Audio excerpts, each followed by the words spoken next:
लेकिन मैं खुद देखने आया यहाँ पे कि मुनीर भाई दरवाजे के अंदर से बाहर नहीं गए थे और पुलिस ने उनको गोली मारा। और ये इसका सबूत यह है कि दरवाजा लॉक था, सोसाइटी लॉक किया था, चाबी भी नहीं थी।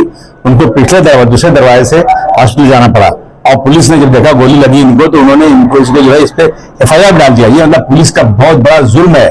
पुलिस हमारे हिफाजत के लिए बनी है, न कि हमें गोली मारने के लिए बनी है। पुलिस को इतनी छूट मिल गई है, ये जितना चाहे दंदनाते फिर, जिसको चाहे मारते हैं, जिसको भी ये बिल्कुल चलेगा। इसकी लड़ाई लड़ी जाएगी। मैं इसके बारे में जा रहा हूं, मैं DG से और होम मिनिस्टर से बात करूंगा कि इसका कंपनसेशन मिलना चाहिए। और पुलिस अफसर जिसने ये सब नाटक किया ना, उसको सस्पेंशन होना चाहिए, उसको जेल होना चाहिए, उसमें 302 का केस होना चाहिए। जब ये आदमी भीड़ में नहीं थे, अपने मकान के अंदर थे, तो उसने कहा कि मैंने बैठ के गोली मारा, यानी इनको देख के उसने गोली मारा, इसका मतलब है। लेकिन मैं इन वकीलों को मुबारकबाद जरूर दूंगा।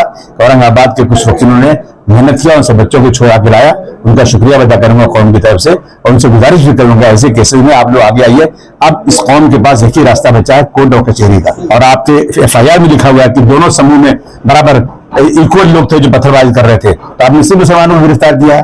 और आप जो CCTV देख के गिरफ्तार कर रहे हो, तो CCTV में लोग दुकानों पर जाते हैं, दूध खरीदने कोई जा रहा है, कोई वहां जा रास्ते में जा रहा है, आप ऐसा सबको पकड़ते जाएंगे? नहीं, हम वादा करते हैं कि हम बिल्कुल पता लगाने के बाद ही पकड़ेंगे, ऐसा उन्होंने कहा है। लेकिन मुझे शक है कि जब उनके आका फोन करेंगे, जो लोग हिंदू मुस्लिम को लड़ाना चाहते हैं, तो शायद ये बेबस हो जाए। क्या मसला क्या होता है? ऐसा लगता है कि सरकारें या पुलिस नपुंसक हो चुकी है, ऐसा बोल दिया। मैं सोचता है इतना खराब लफ्ज तो आज तक कोर्ट में कोई नहीं बोला गया होगा।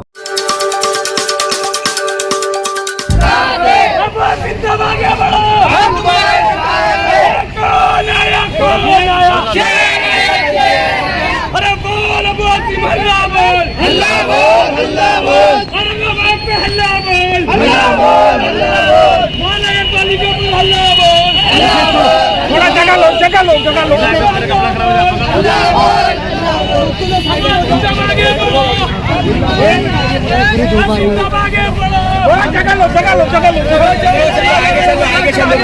गाड़ी भी आगे चलो। अरे ये गाड़ी और उनके पास अब लो आप आइए।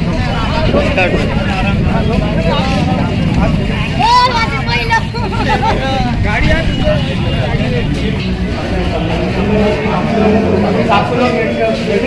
लोग ज्यादा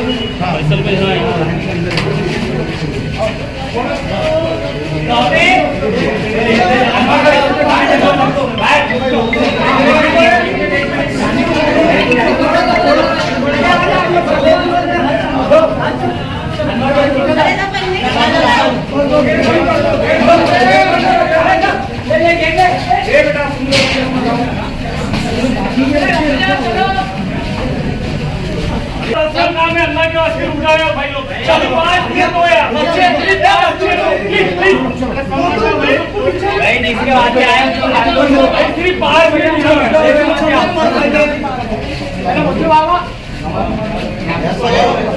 भाई 2 मिनट रुको जरा। बाकी के भाई सिर्फ 5 मिनट जी हाँ, बस अब जमीन पे आ गए नहीं, थोड़ा बात हो जाए। दरवाजा लगा,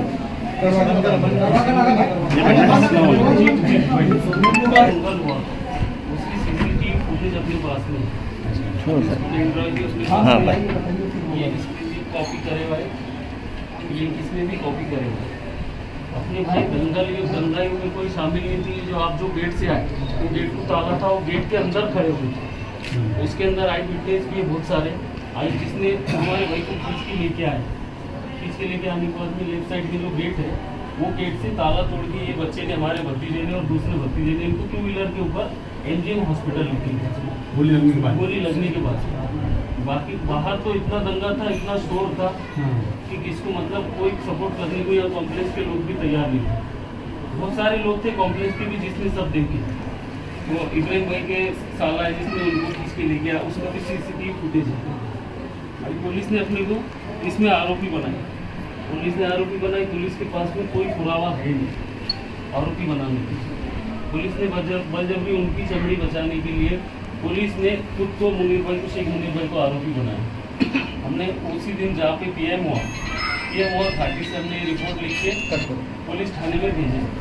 ये खाली रिपोर्ट के आगे पुलिस ने कोई कार्रवाई नहीं की। इसके अंदर देशमुख साहब शुरू से हमारा सपोर्ट में लगे हुए सर, देशमुख साहब शुरू से लगे हुए, शुरू से पंचनामे से लेके CCTV फुटेज है, ये अपने मैंने इतने पेपर्स निकाल के लेके आया सर, पूरे जब्ती पंचनामे हैं, पूरे टोटल आरोपियों के जब्ती पंचनामे लेके आया, घटनास्थल की पंचनामे लेके आया, और बोले तो उसमें जिसने आरोपी MCR रिपोर्ट है, PCR रिपोर्ट है, टोटल इसमें कम से कम 50 लोगों के ये सारे पेपर्स निकाल के लेके आया। पुलिस आगे की कार्रवाई करने के लिए कोई तैयारी नहीं है। आगे कार्रवाई का मतलब क्या? पुलिस मैंने FIR अभी तक उन्होंने सर कल ये लिए, इसके बाद में ना ये कॉम्प्लेक्स के अंदर ना पंचनामे के लिए पुलिस है। बोलो मत। सर इसमें करना क्या है वो क्यों?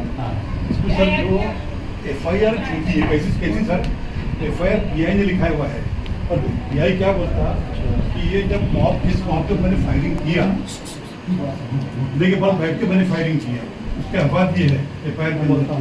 तो ये मैंने सामने देखा, ये 5-6 लोगों को 6 लोगों के नाम उसके अंदर है, और 20-25 अलग लोग थे, ऐसा उसके FIR में उनका मैंने फायरिंग किया।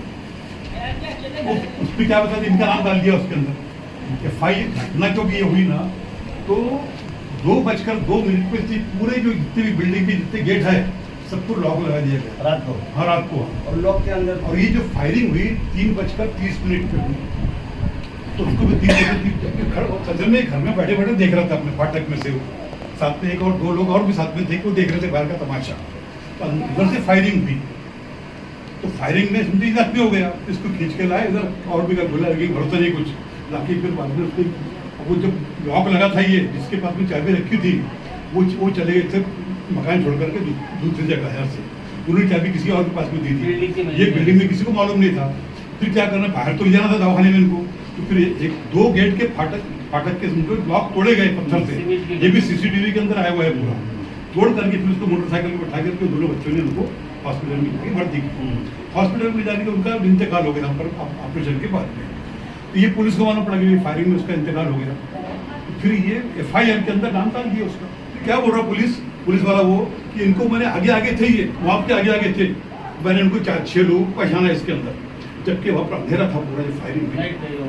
और सब क्या बोलता उन्होंने कि मैंने ऐसे नीलिंग पोजीशन में फायर किया, इस तरह से बैठ कर, इस तरह से बैठ के फायर किया, इस तरह से बैठ के अगर फायर कर रहा उस जगह से समझो, मैंने और एक लेडीज भी आई उनके यहाँ पर, अगर उस तरह से फायर करती है वो, तो आगे वहाँ पर डिवाइडर लगा हुआ है 3-3.5 फुट का, गोली जाके डिवाइडर को लगेगी, ये फाटक के अंदर खड़ा हुआ है ये जो चीजें जाहिर करती है। ये हम लोग जो है, हम लोग इसकी अगर कोर्ट से इंक्वायरी मांगे तो ठीक है, तो खुद तो करेंगे, तो करना भी चाहिए, वो करना भी चाहिए। नहीं मगर बस वो ये कॉपरेट नहीं कर रहे हैं। नहीं कर तो हर चीज कर रही है सर। सुनिए, अभी जब आपके लोगों ने बोले ना ऊपर गलत बोल, यस आप कहीं भी लगा मैं आता हूँ सर, मैं कन्विंस कर सकता हूँ इनको अच्छी तरह से कि कैसे FIR कैसी छूटी है। गाड़ी में लगण्याचे कारण नाही, मुस्लिम आणि हिंदू समोर झाले सर। 2 गुट में झगड़ा होने के बाद में दूसरा गुट CCTV फुटेज में वो गुट के लोग भी है, मैंने सामने भी दिया हुआ है। 1:05 की CCTV फुटेज में कुछ लोग हैं, 20-25 लोग छठी में आए हुए हैं सर। वो CCTV फुटेज में आने के बावजूद भी उन पे कोई कार्रवाई नहीं की गई है सर। तो वही बात करना है, वही बात करना है अभी कमिश्नर से उन पे एक पैसे की उन पे कोई कार्रवाई नहीं करी गई। उनको सर कैमरे में आने के बावजूद भी उनको छोड़ दिया गया। बाहर का हमारे कॉम्प्लेक्स का सर CCTV कैमरा वो लोगों ने फोड़े, उसका भी CCTV फुटेज अपने पास में है सर।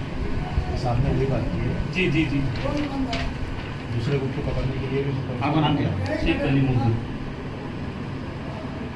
के घर में 2 शादी थी, मुनीर भाई रमजान के बाद।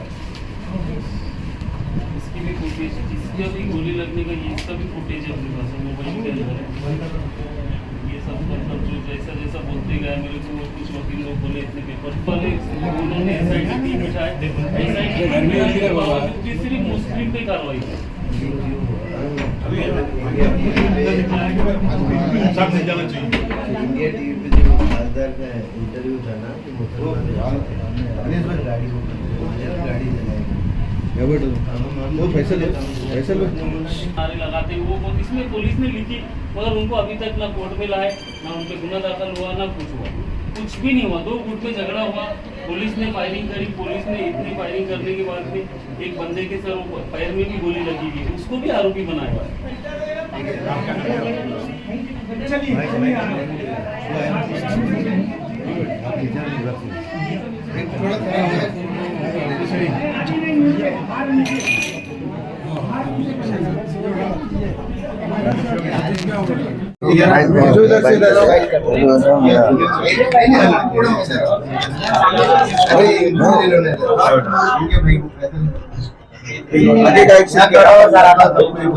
ऐसा है कि मैं मुंबई से ही बात कर रहा था, मुझे मालूम था, लेकिन मैं खुद देखने आया यहाँ पे कि मुनीर भाई दरवाजे के अंदर से बाहर नहीं गए थे और पुलिस ने उनको गोली मारा। और ये इसका सबूत यह है कि दरवाजा लॉक था, सोसाइटी ने लॉक किया था, चाबी भी नहीं थी, उनको पिछले दरवाजे दूसरे दरवाजे से हॉस्पिटल जाना पड़ा। और पुलिस ने जब देखा गोली लगी इनको, तो उन्होंने इनको इसको जो है इस पे FIR डाल दिया। ये मतलब पुलिस का बहुत बड़ा जुर्म है। पुलिस हमारे हिफाजत के लिए बनी है, न कि हमें गोली मारने के लिए बनी है। पुलिस को इतनी छूट मिल गई है, ये जितना चाहे दंदनाते फिरे, जिसको चाहे मारते हैं, जिसको भी, ये बिल्कुल चलेगा, इसकी लड़ाई लड़ी जाएगी। मैं इसके बारे में जा रहा हूं, मैं DG से और होम मिनिस्टर से बात करूंगा कि इनका कंपनसेशन मिलना चाहिए। और पुलिस अफसर जिसने ये सब नाटक किया ना, उसको सस्पेंशन होना चाहिए, उसको जेल होना चाहिए, उसमें 302 का केस होना चाहिए। जब ये आदमी भीड़ में नहीं थे, अपने मकान के अंदर थे, तो उसने कहा कि मैंने बैठ के गोली मारा, यानी इनको देख के उसने गोली मारा। इसका मतलब है इसकी जितनी हमारी कोशिश होगी कि इंसाफ हो और पुलिस साथ कार्रवाई हो। विधानसभा में इसकी आवाज उठेगी आपके? उठ चुकी है, पहले भी उठ चुकी है, अभी फिर उठेगी।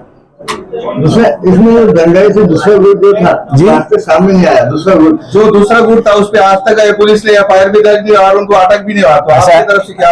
ऐसा है ना कि आजकल जो है ना, जो सरकारें बैठी हुई हैं, जो इंसाफ करने के लिए चुन के आई हैं, जो संविधान की कसम खाती है ना, वही सरकारें, ये सब उनके आड़ में हो रहा है। आप नहीं देख रहे हैं मोदी जी जो है एक वो फिल्म जो बिल्कुल झूठ के बेस पर बनी है, केरला फिल्म, जहां कुछ 32,000 बोल के 3 पे आ गया। 3 में 2 लड़कियां क्रिश्चियन थी, वो हिंदू नहीं थी, क्रिश्चियन मुस्लिम हुई है, और 1 हिंदू मुस्लिम एक हुई है। और गुजरात में 40,000 लड़कियां 5 साल में गायब हुई है। ये गवर्नमेंट का आंकड़ा है, उसकी फाइल लाओ ना, उसकी फाइल बनाओ कि वो लड़कियां कहां भेज दिया गुजरात सरकार ने। ये इंसाफ कहां से मिलेगा जब सरकारें खुद चाहती हैं कि ये सब हो और हिंदू मुस्लिम लड़ाई हो, इस देश को हिंदू राष्ट्र बनाया जाए। इसलिए ये सब कुछ हो रहा है, लेकिन अभी कोर्ट में इंसाफ बाकी है। कोर्ट का दरवाजा खटकाया जाएगा, इंशाल्लाह कुछ न कुछ जरूर नीतियां निकलेगा। औरंगाबाद की तरफ भी ये अकोला जग रहा है, अकोला में भी ऐसी हालात है, रास्ते भी लगा है। तो अकोला नहीं, अब पूरे देश में हो रहा है, कहाँ का दौरा करे, क्या कहाँ मम्मी बात करेंगे, पूरे देश में हो रहा है, रोजाना कुछ न कुछ कहीं कहीं हो रहा है। और अकोला में तो जो रिक्शा था उस पर कुछ ऐसा अल्फाज दिखा था जिससे मुस्लिम नजर आए, ये समझ के कि मुसलमान ने मार दिया उसको। वो दलित वो था, दूसरे कास्ट का था, मुसलमान नहीं था वो, और मुसलमानों के नाम पे दिया जा रहा है ये। जो इस केस में वकील लोग लड़ रहे हैं, उनके लिए आपको क्या मैसेज? नहीं, मैं वकीलों, देखिए कोई भी हमारे लिए अगर एक कदम चलता है तो हमें उसका शुक्रिया अदा करना चाहिए। वकीलों ने बहुत मेहनत किया है। इसी मालेगांव के अंदर बगैर किसी के पुलिस के चोट लगे हुए, बिना कोई गाड़ी जली हुए 65-70 लोगों पे 307 हुआ था, और 8 से 10 महीने में लोग छूटे हैं। लेकिन मैं इन वकीलों को मुबारकबाद जरूर दूंगा। औरंगाबाद के कुछ वकीलों ने मेहनत किया, उन सब बच्चों को छोड़ा के लाया, उनका शुक्रिया अदा करूंगा कौम की तरफ से, और उनसे गुजारिश भी करूंगा ऐसे केसेस में आप लोग आगे आइए। अब इस कौम के पास एक ही रास्ता बचा है, कोर्ट और कचहरी का। हमारी बातों उन्होंने कहा, मैंने कहा आप जो एक तरफा गिरफ्तारी कर रहे हो, ये गलत कर रहे हो आप, इसके ऊपर हम आवाज उठाएंगे और हम बम्बई में इस पर कुछ न कुछ जोरदार तरीके से इसकी मुखालफत करेंगे। और आपके FIR में लिखा हुआ है कि दोनों समूह में बराबर इक्वल लोग थे जो पत्थरबाजी कर रहे थे, तो आपने सिर्फ मुसलमानों को गिरफ्तार किया है। और आप जो CCTV देख के गिरफ्तार कर रहे हो, तो CCTV में लोग दुकानों पे जाते हैं, दूध खरीदने को जा रहा है, कोई वहां रास्ते में जा रहा है, आप ऐसा सबको पकड़ते जाएंगे? बोल नहीं, हम वादा करते हैं कि हम बिल्कुल पता लगाने के बाद ही पकड़ेंगे, ऐसा उन्होंने कहा है। लेकिन मुझे शक है कि जब उनके आका फोन करेंगे, जो लोग हिंदू मुस्लिम को लड़ाना चाहते हैं, तो शायद ये बेबस हो जाए। क्या भरोसा क्या होता है? पुलिस के भूमिका पे आती जा रहा है। पुलिस की भूमिका पे मुझे मिल रहा है कि पुलिस एक तरफ कार्रवाई कर रही है, इंसाफ नहीं कर रही है, यहां से लेके मुंबई से लेके चारों तरफ। जब ये एक सकल हिंदू समाज आक्रोश रैली निकलती है, तो वहीं उसको दबा देना चाहिए, रैली को परमिशन नहीं मिलना चाहिए। अगर मैं कोई रैली करना चाहूं, मुसलमान कोई रैली करना चाहे, परमिशन नहीं मिलता है। लेकिन ये लोग जो है सकल हिंदू समाज आक्रोश रैली करके पूरे महाराष्ट्र में पूरे देश में दंगा फैला रहे हैं, लेकिन कार्रवाई इन पे नहीं हो रही है। इस मामले की जांच किस तरह होनी चाहिए? इसके बस कोर्ट कचहरी के जरिए हो सकता है, और क्या हो सकता है। आपने देखा है सुप्रीम कोर्ट के जज ने कह दिया कि 50 से ज्यादा मामले महाराष्ट्र में हो चुके हैं हेट स्पीच के, और सरकारों ने कार्रवाई नहीं किया। ऐसा लगता है कि सरकारें या पुलिस नपुंसक हो चुकी है, ऐसा बोल दिया। मैं समझता हूं इतना खराब लफ्ज तो आज तक कोर्ट में कभी नहीं बोला गया होगा।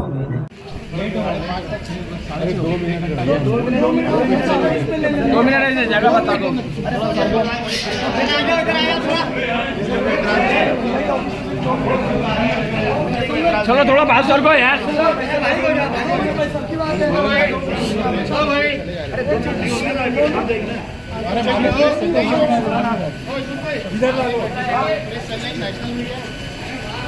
चलो आगे चलो फटाफट चलो आईफोन में खींचने की फोटो थी यार।